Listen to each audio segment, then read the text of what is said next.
Okay, guys, I've got 2:03 on my clock, so we're going to go ahead and get going. And if other people jump on as they go, they can just play catch up. So, thank you everybody for coming and spending a little time with us today. The webinar today is Introduction to the Community Rating System.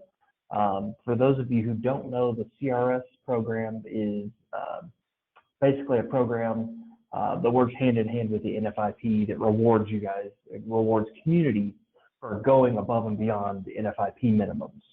A couple housekeeping notes today, though. First thing, guys, is whether you're using the app or whether you're using it through your web browser, you'll notice there's a control panel somewhere on your screen. The first thing everybody should be aware of with it is I have everyone muted. So you can hear me, but I cannot hear you. So if you have questions, if you have concerns, if you need something clarified, please use that chat box there in the corner. If there's anything pertinent that comes up as we go, I'm going to go ahead and have Christina answer that question, but she's going to do a final Q&A session there at the end. So if you have questions, use that chat box, send them in. I'm going to be moderating and collecting those and asking Christina at the end. The other thing is you all in the email this morning had some handouts sent out to you. You may want to have those handy so you can go ahead and reference them as we go through. So without further ado, guys, today's presenter is Christina Groves. She is Kentucky's CRS specialist. She works for ISO, which is the Insurance Services Office. Christina has been the CRS specialist for Kentucky as long as I've been here, so 4+ years. And with that, Christina, are you still on the line? Alex, yes, I am still here. Sorry, I was unmuting myself. Yes. Yeah, I figured. Okay, I'm going to go ahead and make you presenter, so whenever you're ready, take it away. All right. So let me go to my share. There we go. Okay. Let's see here. Does that look right to you guys on your screens? Are you seeing it as like a PowerPoint would look? We're actually seeing the display side of it. So we're seeing your current slide and your next slide. Okay. So I'm not sure how to get rid of the next slide portion. Alex, do you have any tips there? Function F8, I believe. Okay, great. It's bringing me back. I'm sorry, bear with me 1 second, guys. I'm trying to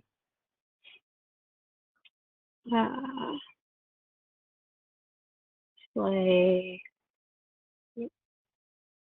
I was going down to, let me grab it here. Sorry. The start slideshow. All right, if you guys can just live with that, I'll leave it because I don't want to waste the time trying to, I'm sorry. Normally it goes straight to one slide when it displays it. Function F8 didn't seem to do that for me. Sorry. So today is Introduction to the Community Rating System, as Alex described, and I'm glad that you guys could join us. The CRS program has grown by leaps and bounds since I've been the specialist for the state of Kentucky.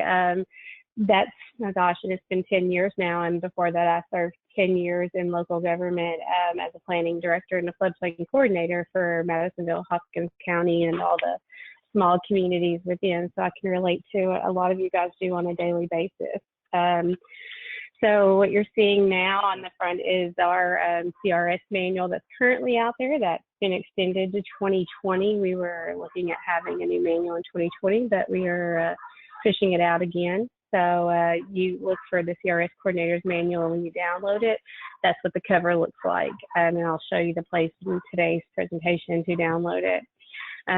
Just a little bit of how it works for those that haven't worked with us yet. We work from home and we travel to your communities. So I live in Western Kentucky in Millenburg County, and so I'm pretty familiar with most of you guys from the CAM conference. So let me go to my next slide. So this is what it looks like at my office, by the way. This is like right now on the other end, my dogs are running the show, right? So when I get your community work, this is everyone Well, it's a good dog picture. So these are my office staff. They compete every month for Employee of the Month, is what we say for community grading. So we start to look at who's in the program, in the CRS program in Kentucky.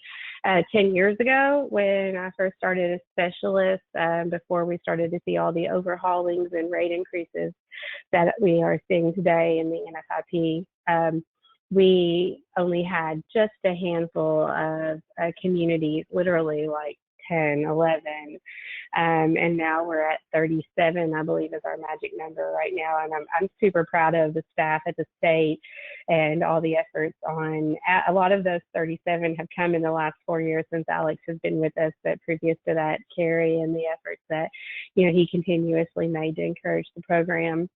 The more we've seen the rate increases, the growth of interest has occurred, which is natural, and we want to continue to help those communities to drive down the rates. We're going to talk about what it is. But if you're new to the program and you're on the call and you're wondering if there's anybody that's near you that maybe you could talk to, because that's one of the best and most prevalent ways that we find that people get information. Here's a list of communities in the program currently and their current classification.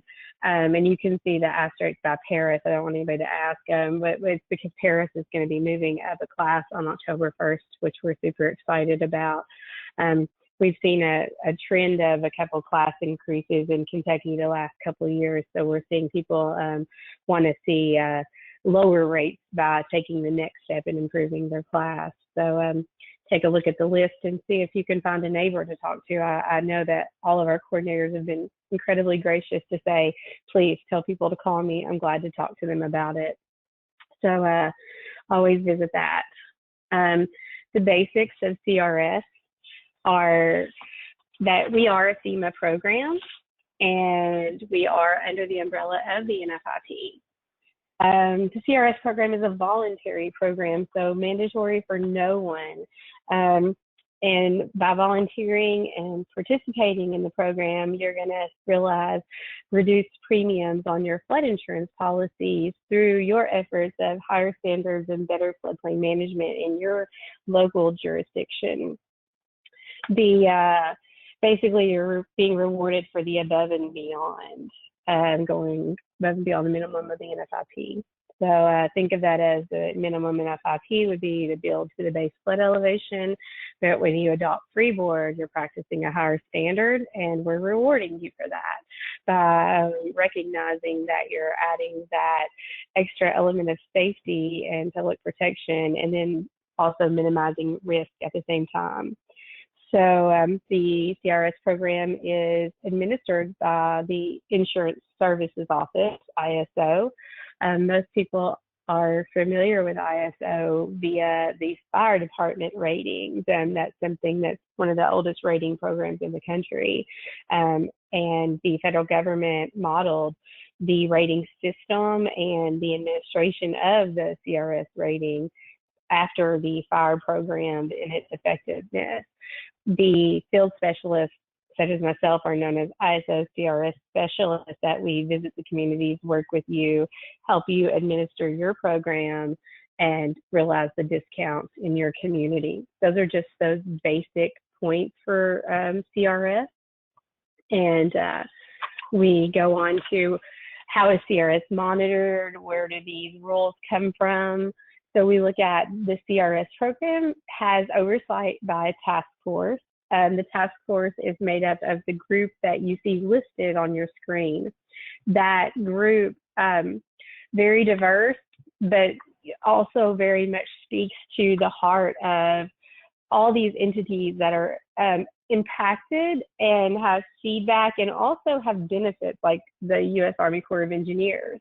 While they're not a group realizing a discount directly, there's so many projects and so many things that they do to assist communities that maybe it's not a whole piece of credit, but it might be 4 of the 5 pieces of credit that you need, and you have to do one thing on the community level. So we like to bring those stakeholders to the table. They rotate off every so often. They're serving for like a 3-year period, and there's a rotation. They even have local government officials, et cetera. As you can see on the list, we always encourage folks that are interested in the task force to reach out to us so that we can always provide your name if rotation ever comes open and they start looking for candidates. The goals of the CRS are 3 goals, and they mirror the goals of the National Flood Insurance Program. The first goal, the most important maybe, to reduce and avoid damage to the insurable property. That's the first and foremost, because that helps to stop the interruption of life and helps to lessen the burden on folks that receive those losses. So if you can get someone to raise their finished floor by applying a freeboard regulation throughout your community, perhaps when that 100-year event comes, then their floor would not realize that inundation, and therefore there would be no damage, we hope. There would be, also no claim to the National Flood Insurance Program, but also for those who do not have insurance, also still have that protection. So first and foremost, reduce and avoid damage to insurable properties. The second goal is to strengthen and support the insurance aspects of the NFIP. By lowering the rates, we hope that encourages people to purchase flood insurance, to make it more affordable and more appealing to them. We hope that, as a community, that you making those efforts will then promote the purchase of insurance for the constituents in your community so that they're able to protect themselves, because that first and best level of protection for anyone is that flood insurance policy. Lastly, it speaks to fostering a comprehensive floodplain management program. Community upon community that I work with and speak to after the fact in conferences and in follow-ups, they say that being a part of the CRS makes them stronger, it makes them better, it makes them practice this documentation, which can be minimal, but it does not go without being said. We are a documentation program, and it does fall in the community to document it, but that practice makes you really put into place a comprehensive program. It makes your program stronger, and then communities then say it springboards them to want to do better and to increase. And as people start to realize those discounts, then they begin to further push for higher standards and more protection. So those are our 3 goals for the CRS programs. We're based on 4 series of activities. And this is where I like to remind people that those 4 series of activities are in that really big book, the CRS Manual, several hundred pages. It's big, it's heavy, and it's intimidating. But the best approach that I recommend for anyone new, maybe your community is not in, so you're new and you're thinking about joining. Maybe you're a new floodplain manager, a new coordinator, and you've inherited a community that's already in the program, so it's new to you. There's lots of folks that we come in contact with that say, hey, I'm now the floodplain manager for Community X, and I've never worked CRS before, and this manual is a lot. So we remind people, use the manual as a reference. Use it as it's broken down in a very streamlined way, in which we'll talk about, but use it from the point of view that get to know the activities you're getting credit for. Get to know, read the sections you're getting credit for, read the sections that you might want to apply for credit for. Think of it like this: you may never ever be a tsunami ready community here in Kentucky. So therefore, why should you maybe spend the time studying that activity per se, when perhaps you have a levy in your community and you might want to visit that section in the manual to see if it's credit worthy for you. the wrong button. So the 4 series of activities are numbered, and it's the 300 series, the 400 series, etc. The 300 series is public information. So the heart of that would be your elevation certificate. You think about your outreach projects that you might elect to do. Think about something as simple as, and I can point to this in Kentucky as a former planner myself, that on your plats, many communities in Kentucky require on a minor or a major plat for land divisions to have a note that says if that particular parcel being impacted is in or out of the floodplain on that current effective set of maps. Perhaps they even go as far as having the surveyor or engineer show the boundary on the map, on the plat that's being filed. That's a piece of public information. That's also a creditable thing in our CRS manual, and most communities have that as a part of their subdivision regulations. But think about it. How are you informing the public about flood hazards, about information that's available, things on a website, things in the library? That's really what this is about. 360 is about if you get that phone call that says my driveway tile is flooded again and having a drainage problem, could you come? And usually as a community, you, one, receive that phone call. You, two, then oftentimes go out and make a site visit to look at it and give them advice. Sometimes it's because the neighbor is doing something crappy and it's a civil matter. Sometimes it's because maybe there's something blocking a tile, causing backup or something, and it's something the community can do to assist.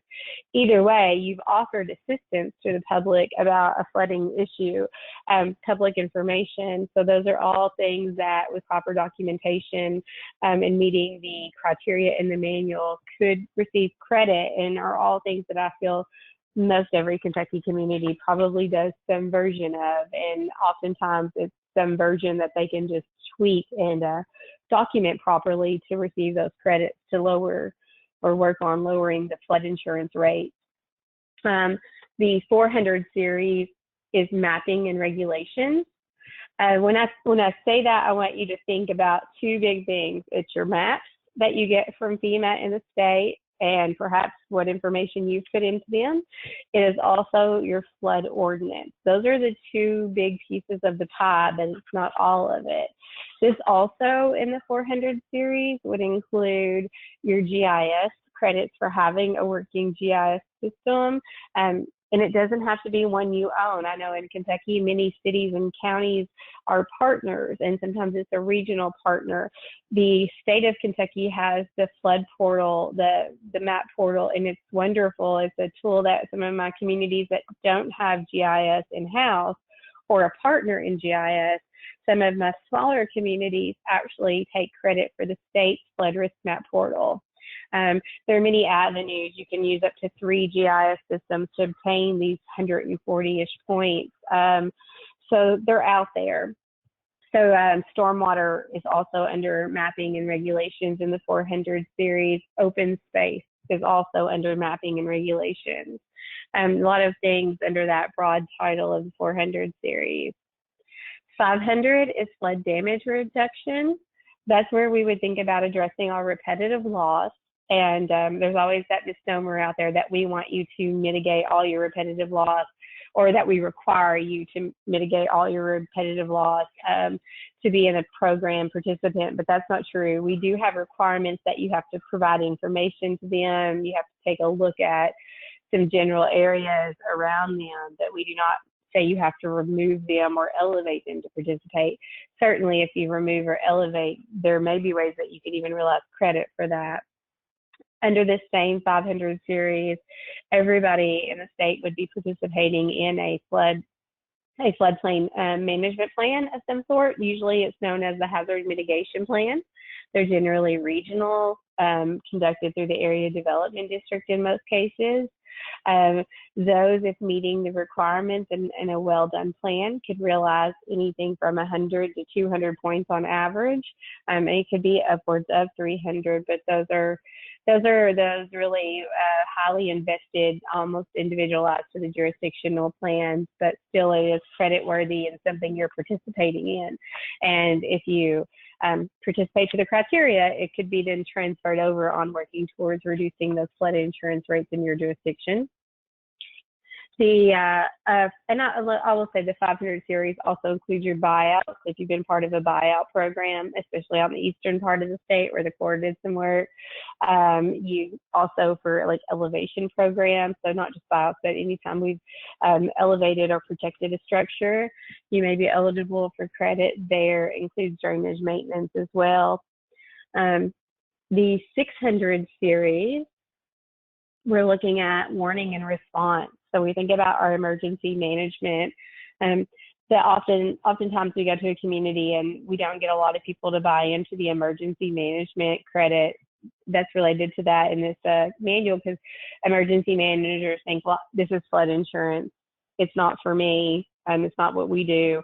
But we give a lot of credit for what your emergency manager does on behalf of your jurisdiction. So it is absolutely that we dedicate a whole activity to the emergency manager and their warning and response to dissemination and all of the activities related to what they do to warn and then after the fact. So please, if you decide to apply ever, involve your emergency manager. I always tell people, invite them to the meetings, get them talking to us, because I think they'll find that we very much are interested in what they do, and it's not just about flood insurance, because this program looks at your community as a whole, not just the flood portion. This activity would also include credits for levees and for dams. There are some communities that are eligible for credit on behalf of what the state does for the state dam safety program. If you're in the inundation area of a potential high hazard dam, and that doesn't even have to be in our state, you could, Wolf Creek Dam is, if in a breach, then Nashville would be in the inundation area. So they can take credit for Wolf Creek, even though we're 4 hours away in that scenario, but it would impact downtown Nashville. So for example, that is one of those cases that we want to have those conversations and learn about your community. So we can try to find those places to award credit. In those 4 series of activities, the 300 through the 600, that's broken down into 19 activities, which I kind of give a brief summary and the high points on. So if you imagine it goes 300, it's public information, 310 becomes elevation certificate, 320 becomes map information service, 330 becomes outreach.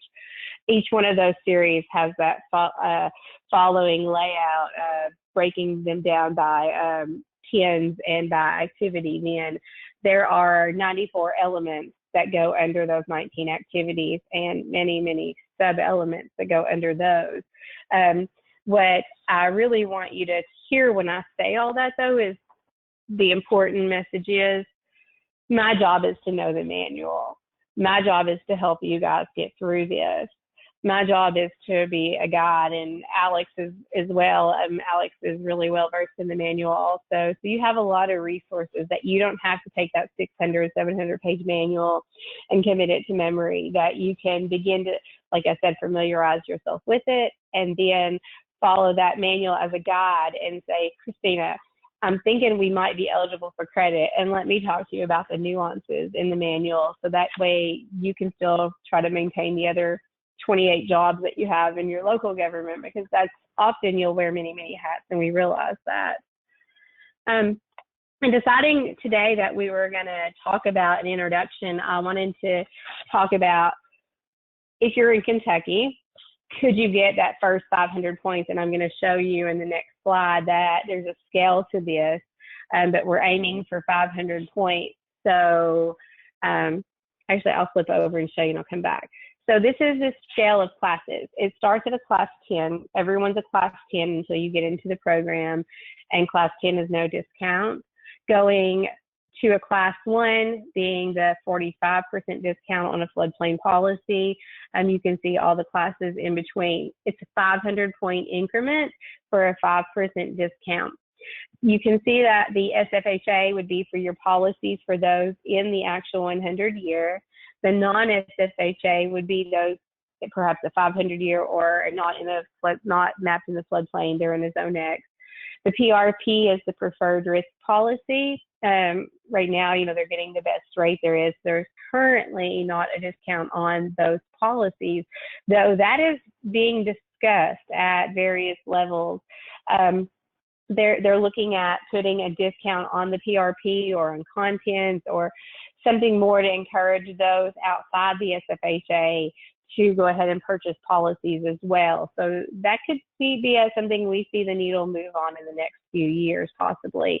It would be further encouragement. It'd be wonderful to see discounts come on a PRP if that happens.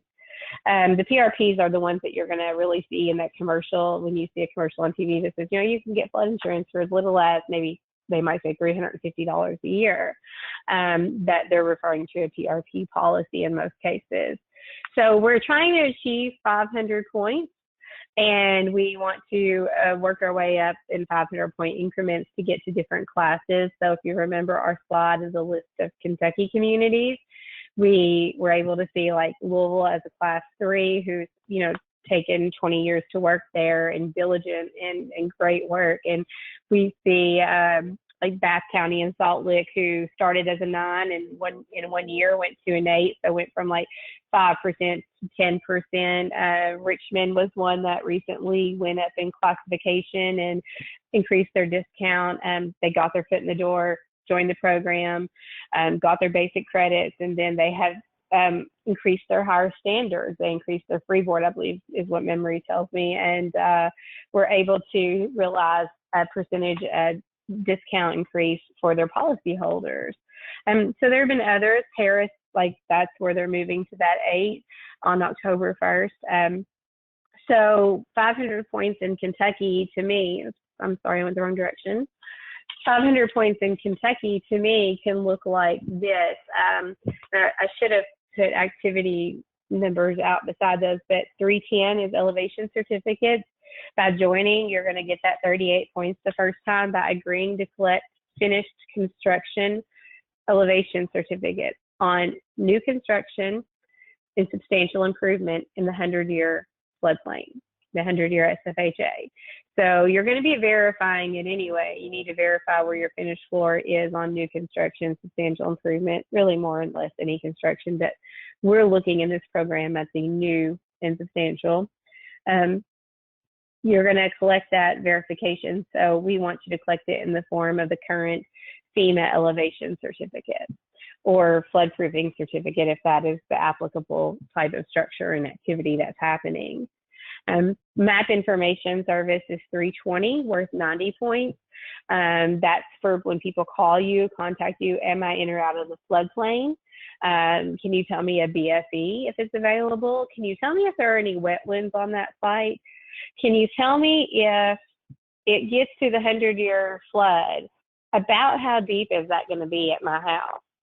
And can you tell them that information? It's very possible. I can go on the risk map portal and find out maybe the ground elevation in the particular spot's 412, and the BFE in that particular same spot might be 415, and I can give those people that information, and then they can know that estimated that in a 100-year event that they might have 3 foot of water to deal with.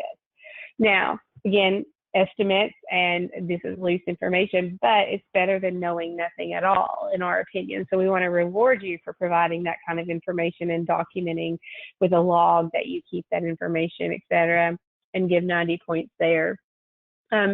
Most all communities have at least one repetitive loss, so you're going to be required to send an annual outreach out to them that we can help you develop. But if you do that correctly, you could get 36 points under activity 330 for that annual outreach that you're required to send. So that would be the 36.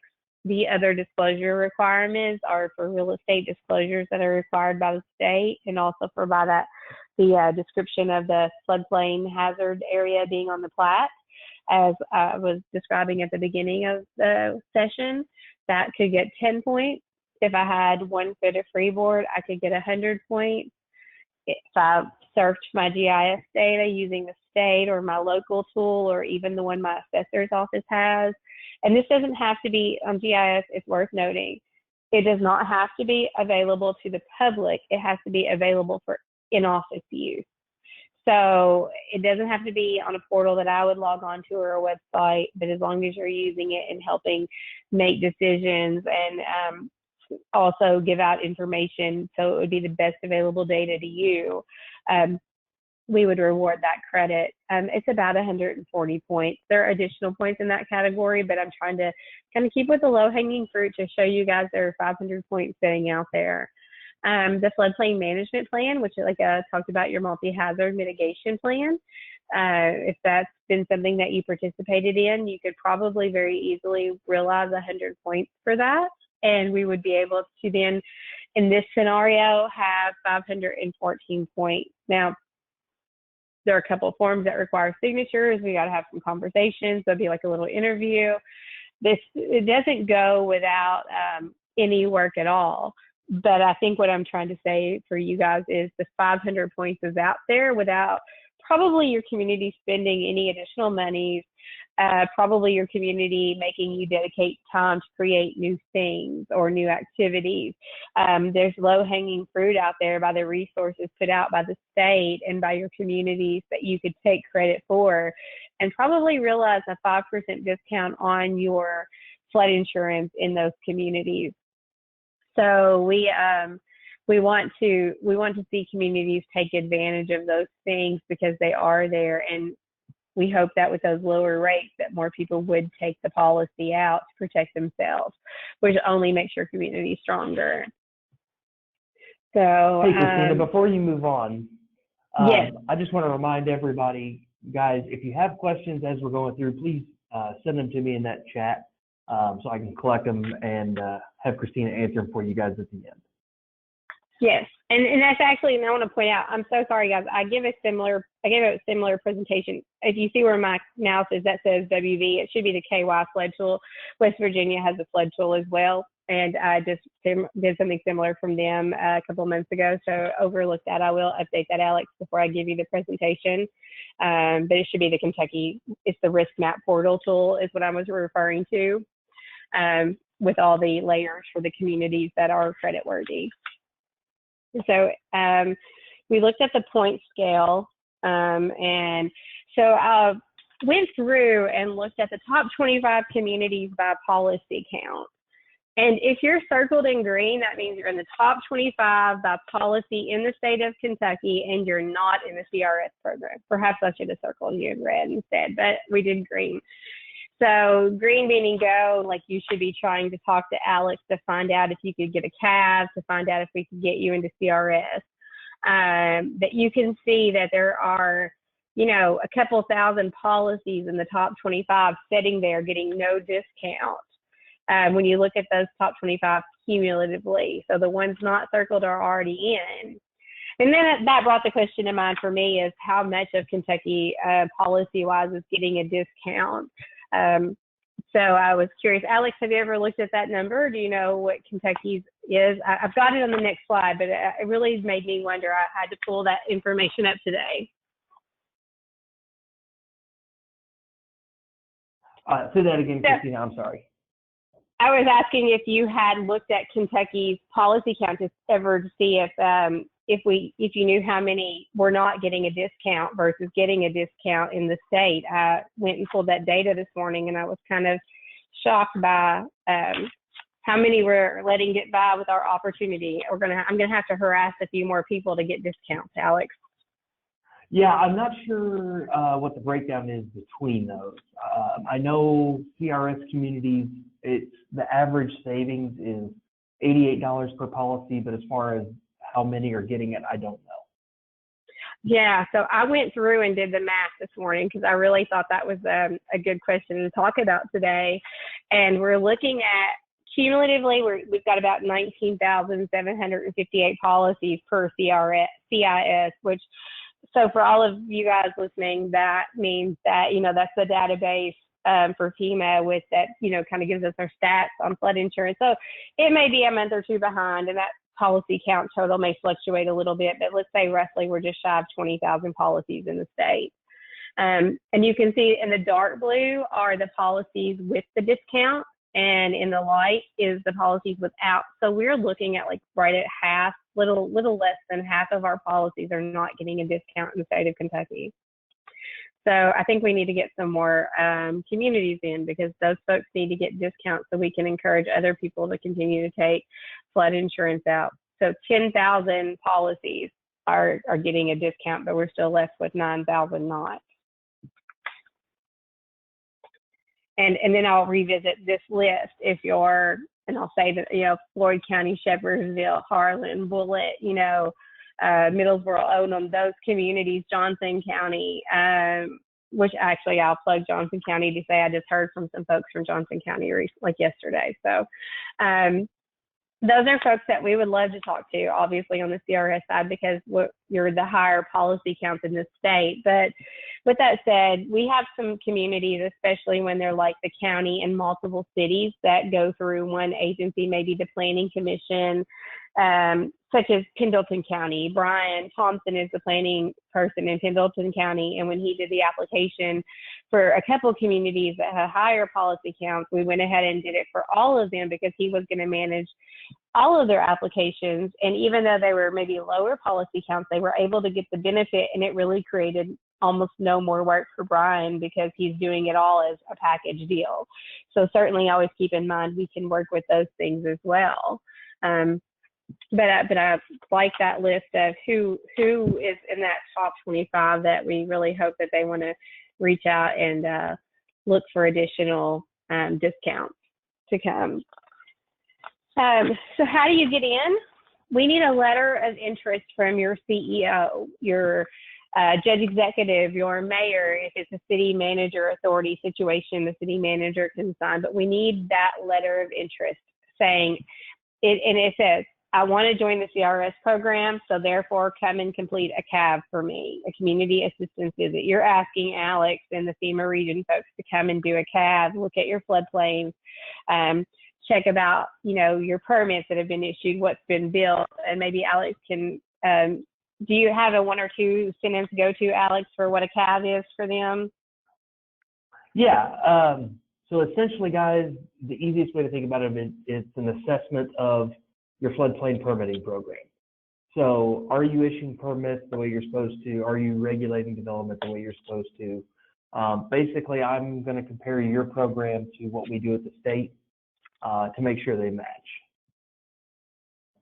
Perfect. So once you have a clean CAV, is what we call it, or a good CAV, they're going to give you what they call a letter of good standing. I like to say it's like getting their blessing. Like, so you can, so they say you're great, and we can put you into the CRS program. At some point in that process, between the letter of interest and the CAV, once that letter goes out, I'd like to either have myself or Alex have a phone call and we want to do a drive-by. I want to know what your basic floodplain regulations are. I want to know that if I haven't sat down with you at CAM before and looked at your ordinance, tell me if you have some freeboard, or a good example was Augusta, Kentucky wanted to join, which we were really glad to have them. They were wonderful to work with, but they had a case where they didn't have any freeboard in their ordinance. So that was 100 points we couldn't collect.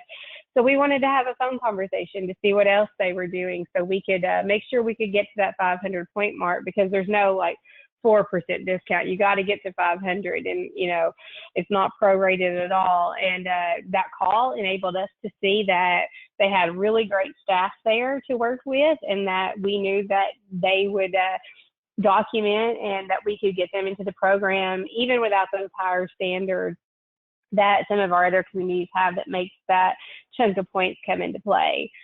So we just want to have that call to see what we need to do, because if we do have the case that where there's absolutely no way to get to that minimum 500, we don't want to put you through the process. So letter, some point in time we have a phone call, you have your CAV requested from that letter. By the way, the letter we have a template of, and I'll show you guys. You don't have to write it blindly. We have a template that says, hey, this is what we want, and you don't have to reinvent the wheel. Once they issue the letter of good standing, then, oops, I went the wrong way, sorry. The specialist, myself, will either do it via phone or in person. We'll do our verification with you, and you're starting to roll. Once you're in the program, you have, you know, your application was what we just described, your verification visit, And then once a year, we have something called a recertification. That recertification is done via email. It's a way to touch base with you. It's going to be a page that says, hey, here are a lot of statements that you get credit for. And if you don't get credit for it, the statement won't be there. They're going to ask you to initial beside the statement saying, yes, we are still collecting elevation certificates. And they're going to tell you, we want you to attach elevation certificates. Or, yes, I am still writing the log down of people who ask me about, am I in or out of the floodplain? And they might ask you to attach a copy of the last year's log. And not everything asks for an attachment. It'll tell you what it wants, and then you just email it back. You get about 45 days to do that. Pretty simple process. It's just a way of verifying, because otherwise we only see you once every 5 years. If you're in between the 5 years and you do something great, like I described with the city of Richmond, and you increase your standards and you want to realize that, we can do what we call a modification, where we're just looking at the credit you want to get more points for, and we don't go through the whole process all over again. And we can then get you more credit and a better discount. So after all that, again, on the 5th year, we come and visit you again. Or we may do it via phone, but most of the time we come in person. Benefits, cost to this program is you designate a CRS coordinator, you implement your activities, you keep your records up, go through the recertification, participate in the program. That's the cost. It's really all staff time. There's no monetary fee for participating. It is probably the only federal program that you're going to get into that puts dollars back into the pockets of people that live, reside, and vote in your community. That's what I always like to remind our elected officials of. Probably not going to find too many else. Like Alex was describing, the average policy savings in the state of Kentucky is $88 a year. I find that often those people who get that savings and have that flood insurance policy more often than not for the masses are people who really need to save that policy monies. I was in one Kentucky community not long ago, and we were in the field looking at a structure, and the person told me that they were glad that, and they described their savings as 2 water bills in a year. And I was like, that person appreciates what their community was doing for them. Because for those folks, they care about that discount, and that savings, $88, was a lot to that person. But you don't pay a fee as a community. It's just the time that your staff is investing. The benefits, the money stays in the community. We hope that the savings to the people holding the policy, and when they reinvest that money in the community, might offset the cost of your time that the community incurs. It builds better organized programs, really. So technical assistance is provided by myself as your CRS coordinator, by other places you'll see you'll have WebExes and other things available to you. Public information, really the consistency of getting out that public information, et cetera, that builds a lot of continuity in your floodplain management program, which makes it stronger, educates folks. And it becomes an incentive to keep implementing. Like I said, most communities, once they get started, they want to do better, and they keep looking for ways to do better because they want to continue to save the dollars. So it's a positive impact. For my communities that probably have the most pride, have the fewest policies. I find that, like, I know that my Louisvilles of the world, my Birmingham, Alabamas, my bigger communities, I have a lot of larger metro areas. They are proud of their programs, no doubt. But I would challenge them to the pride of any of my 2 or 3 or 10 or 20 policy count communities, because sometimes when I go to the place that has 53 policies, they are the ones that actually have people come in the door to tell them they're glad their flood insurance rates dropped, because they have that small town relationship. I hear a lot from people that say that this is a program for a large city or a bigger community. And I really don't think that this is a program for any one particular size. I think a small community has just as much shot at being successful as a large one. Sometimes I think a small community, even more so, because maybe what they have is a little more manageable. It's just if they educate themselves on the program along the way and build it up, I think the smaller jurisdictions stand the best chance for success in my planning, floodplain management experience, and now having looked at it through the goggles of a specialist administering the program. So, you know, you get a lot of help, and I'm just going to pull up the list here. We have the specialists, we have the state, FEMA region, we have lots of publications on it. We continuously put out new things, but we have this really great website called CRSresources.org. And I'm going to pull that up here. This is what it looks like. And you can see at the top of the website, on the website, you can download the manual. And of course, that says the 2020 manual now, or 2017 manual. But then if you go to the top, every tab has drop downs. But then when we talked about 310, 320, 330, those numbered elements, they further drop down to show you those numbered elements. So when I talked about in 320 for map information service and that you would keep a log, well, those same, the same log that you would keep, example of that log is under this 300 tab under 320, and it's an Excel spreadsheet that says, here, you could use this to meet your log requirements. So we don't ask you to reinvent the wheel. When we find good things, we try to share them so that people won't have to start all over, and to make it easier to be in the program and more manageable. The last tab is training and videos, and there's always new content going up, but there's lots of live trainings, there's recorded trainings on specific activities, on general topics. So we encourage everyone to visit the training and videos frequently. I know that Cam and Pam is really, really great about sending out notices to remind people that training opportunities are coming up, especially when it comes to CRS. They're just super diligent about it. And so if you don't get her newsletters or email notices, please reach out to them and sign up, because that's another reminder of CRS educational opportunities that are out there. There are users groups, and I'm just going to pull all these up so we can kind of continue on through time. They're informal. They help each other grow. Kentucky has one being cultivated. The idea is to learn from each other, utilize resources from each other.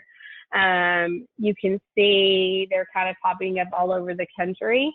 The coastal areas have kind of already been saturated with users groups, and we're seeing those more and more now in the inland areas. West Virginia started one. Tennessee now has one. They're not waiting on FEMA to give us an updated map on this, but Tennessee and West Virginia are two of the new ones as well. So you'll have those as resources. I actually tell everyone the MOCAN, the one at Missouri and Kansas out in the middle, their website's really good. And while they're coastal, the one here in Virginia on the coast, they are a really good one too, with a really great website. They have lots of resources, and not all of it's coastal, so therefore you can, and they record their user group meetings and put them on there, so you can always go back and learn about things through them. So a lot of good resources out there. And at this juncture, I will, I'm going to insert one thing before I go to questions. With the CRS program, there are 2 times a year that new communities or existing communities can change a discount. So if you're new, you're a class 10 with no discount, and maybe you get your application in and you're going to be an 8. Only on May 1st and October 1st do those discount changes take effect on the flood insurance manual published by FEMA. So there is a lead-in process. I want to remind folks that it's not a fast process. We have certainly turned over some pretty fast applications for new communities, and we've been really proud of that with Kentucky. We've had it to where we've been given letters of good standing, and Alex has worked diligently and got communities ready to go. And I, got that letter, and we were able out of the gate to work with them, and they were willing to step up to the plate with dedicating a little bit of time and said, let's get our application in so we can make the very next effective list, because there's about a 6-month lead time on those effective lists. So on October's list, it usually goes in it's usually in April. So if that gives you an idea, like, so from April to October, it's dead. Nobody gets added to it. That list is being processed at headquarters for the insurance manual. So there are lead times. And if you're thinking of doing this, definitely reach out. You can never start having the conversation with us too early, so we can help you guys plan your timeline. And it's not a surprise later saying, oh, we want to join, but we didn't realize it was going to take us 9 months to realize our first discount on a bill. And that discount, it is printed on the bill, actually. It says Alex Van Pelt's flood insurance is $1,000 a year, and his community has got a Class 8 rating, receiving a 10% discount, so therefore he's getting $100 off his bill, and his new total is $900. So these people actually do get it in hand. It's something that they see that you as a community that you're doing and helping them, and like I said, putting dollars back into their pockets and into your community. So that is CRS in an intro nutshell. It is it's a big program. It is, but we have a lot of resources here, so it doesn't have to be a burden at all. It can be a very, very positive thing for your community. And with that said, I'm going to turn it over to Alex. Yeah, thanks, guys. Guys, if you still have questions, go ahead and send them in using that chat box. I'm still here. I'm still taking them. But Christina, I do have a couple, I guess I'm not calling them softball questions that you kind of touched on, but I want you to go back and maybe touch on it a little more in depth, if you don't mind. Absolutely. So the first one is you talk about some of the different activities that were out there, the elevation certificates and the mapping information and things like that. So the question is, do I have to do all of the activities that you listed? Can I do only some of them? Who gets to choose what activities are done? Absolutely, great question. So it is an a la carte program. The only things required of you are what we call the program data table, which means you have to tell us how many acres of 100-year floodplain you have and how many buildings are in the 100, how many insurable buildings, let me say, are in that 100-year. Now, don't let that scare you away, because if you don't have those capabilities in-house, we have had super success with Anne Marie and Carrie and the folks there calculating that within literally sometimes it's in minutes. They're so fast.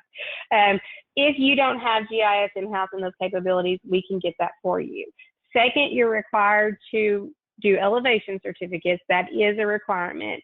And the next only other requirement in this program is for repetitive loss, depending on how many you have. I know the masses of Kentucky have probably less than 50, which would just mean they have to send an outreach, and we have to do some mapping work on it and identify the areas, which is something we walk you through and will help you build your outreach. Those are the only 3 requirements. Everything else is a la carte in this program. If you have 4 foot of freeboard and you have a hazard mitigation plan, as long as you do those other 3 things I just named, that could get you 500 points and you wouldn't have to touch anything else, so to speak. So does that answer your question, Alex? Yeah, that's exactly what I was wanting you to touch on, is the a la carte part. So. Yes, thank you. The other question we had was, who is the CRS coordinator in the community? Is there a single person that should take the lead? Can anybody do it? Is it somebody's job duties? Like, how does that work? Absolutely. Good question too. That's really good. So it can be anybody in the community. For example, in one of my really small communities in West called Watcher Creek, Virginia, out on the coast, the mayor of the town of 100 people is the CRS coordinator. Then it could be the planner. It could be absolutely anybody. They just decide and designate a CRS coordinator. And while it's not the most ideal, the CRS coordinator does not have to be the flood expert, because what it really is, the CRS coordinator is the person who brings everybody else together. I like to say that the best CRS coordinators are those that are great with logistics. They can farm out things and then bring it back together. So it can be anybody that they appoint. It could be your emergency manager. I have building inspectors. I have, in Augusta, it's Gretchen, who's like the clerk. right? Is that her title, the city clerk in Augusta, Gretchen? I believe so, yeah. Yeah, so I mean, we have communities that have really limited staff, so that they have people that do more than one thing, and they add that.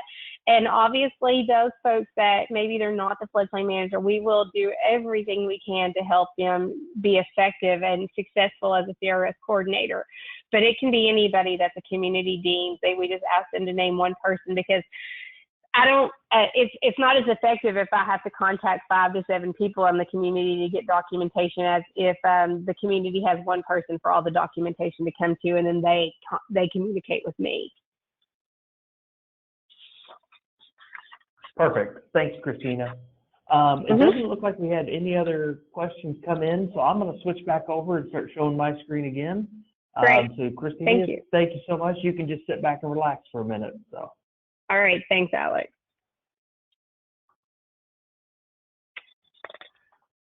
Okay. The last thing, guys, I only have 2 more slides before we wrap up.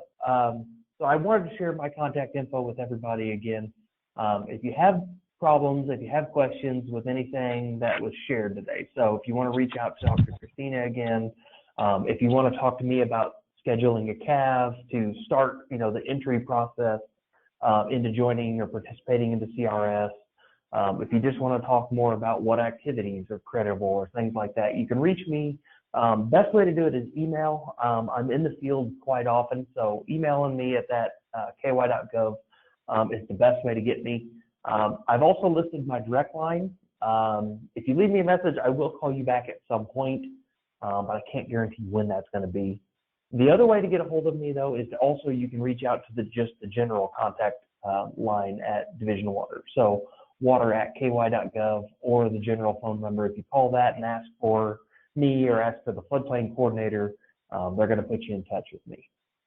And the last thing I wanted to share with you guys, so if you're looking for more trainings, next week is a really great opportunity. So next week, Christina mentioned CAM, which is the Kentucky Association of Mitigation Managers. Our conference is next week on the 17th through the 19th, but they're also doing what they call a pre-conference day. So Monday the 16th, they are doing several workshops throughout the day that are going to be covering several different topics, and I just wanted to call your all's attention to them. USGS, which is the U.S. Geological Survey, they're doing a stream gauging workshop, a 101. I'm offering a NFIP 101, Introduction to Floodplain Management, in the morning. National Weather Service is doing a Skywarn, which is a storm spotter training. And then FEMA, one of the folks from FEMA Region 4 in Atlanta is actually doing a demonstration of the substantial damage estimator tool, which is really useful for local officials whenever it comes to doing substantial damage determinations after a flood or something like that. So several really great trainings and workshops. Anybody who wants to can attend those. They're absolutely free. You don't have to even attend the whole conference or become a member of CAM to do those. So if you guys know of anybody who would be interested in one of those, please share it with them. We would love to have them. And with that, guys, that is everything we have today. I'm going to stick around for another couple minutes to take questions. So I'm going to sit here and keep watching the chat box. But if nothing else, guys, Christina and I really appreciate you coming and spending about an hour of your time with us. So thank you very much. Everybody have a good day.